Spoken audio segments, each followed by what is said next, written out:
сайн уу? Одоо энэ удаад бид банкны дасыг хэрхэн нэгтлээр авч үзье. Үүнд тулд банк ерөнхий дэвтэр ангиллын банкны дас гэсэн л орно.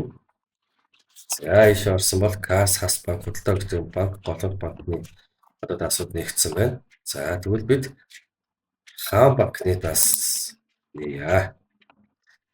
За банкны дасны нэр хаан банк, дасны төрөл нь харилцахын дас, за хадгаламжийн дас, зээлийн дас, кассын дас гэж нээж болно. За дасны байлууд төгрөг. За ерөнхий дэвтрийн дас худалдалт нь харилцах хаан банк. За банкны үйлчлэгээний шимтгэлийн дасны холболт нь 71.55 мэдээж. За банкны нэр нь хаан банк. За дасны дугаар нь за ингээд аваад үзье. 50-7. За зардалд харуулах банкны дасны нэр нь бат. За өөрт хэрэгтэй пост харуулах, өгүүлбэрийн утга ашиглах, хэсэг гадуур дансуу гэдэг одоо өөрт хэрэгтэй гэж чиглэж болно.